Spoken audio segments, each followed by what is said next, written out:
Okay, welcome. This is just a little quick video on how to use something called MotionX GPS. It'll help you fourth graders get through a day of geocaching.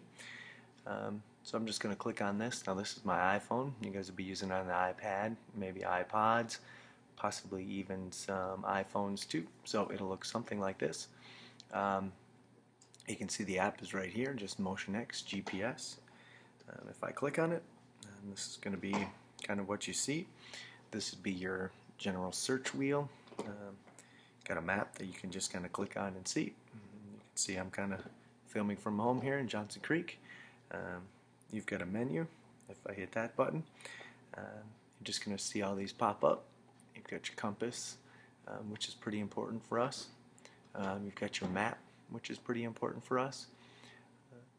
It's interesting when you click on record your track, you can see how far you've gone and where you've gone, and you can kind of see it on a map, and that's something just kind of fun to use. So those are the kind of the main things that you're going to do here. I'll show you now how we're just going to punch in longitude and latitude coordinates and kind of find our way to a specific waypoint or geocache. So if I click on the menu button, I'm going to go back into search. Again, I'm going to use this latitude and longitude button, the coordinates. So I click on that. This shows me right here that I'm looking at latitude. You can tell by the numbers. I'm in the latitude section. You can simply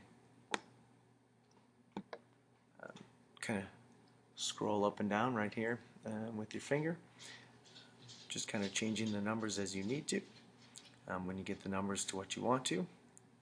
Or again, if you click up top here, you can kind of adjust the numbers up top based on what your teacher has set for you.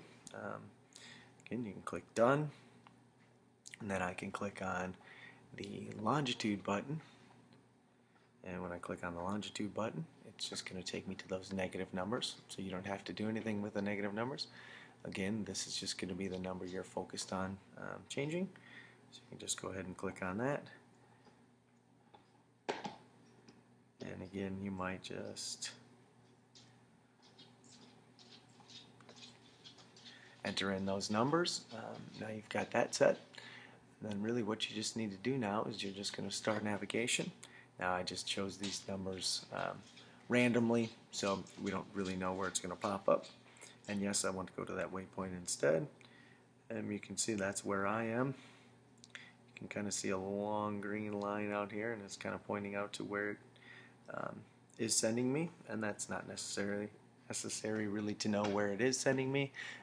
It'll take you to a specific spot in Merton that your teachers have set up for you. Again, you can kind of zoom in, and maybe we'll just say this spot's maybe right about here. You can get a good idea then of where the geocache will be hidden. To actually find the geocache, then you can click on this little arrow button right here. Click on that arrow button.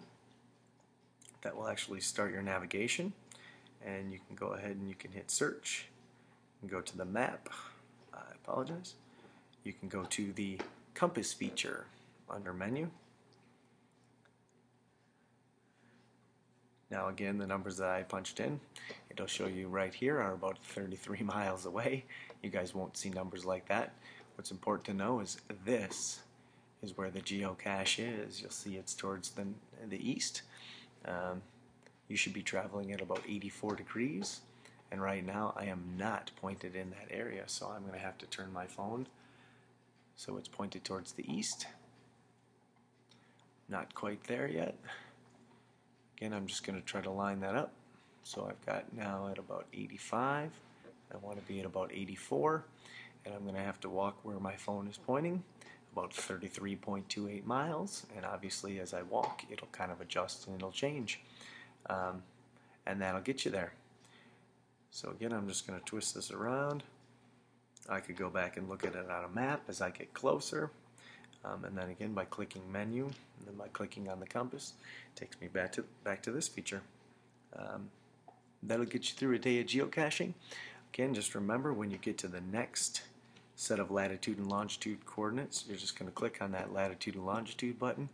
You're just going to click right here on those numbers, and you're going to adjust the numbers that your teacher gave you. always remember to adjust both the latitude and the longitude, and then click Start Navigation.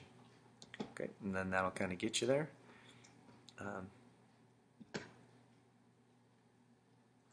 And you should be set to go. I hope you guys have a lot of fun geocaching, and I hope you guys learn quite a bit about latitude and longitude. And I hope to see you guys out around the school doing some geocaching. That's great. Thank you. Good luck. Bye from Mr. Pomeroy.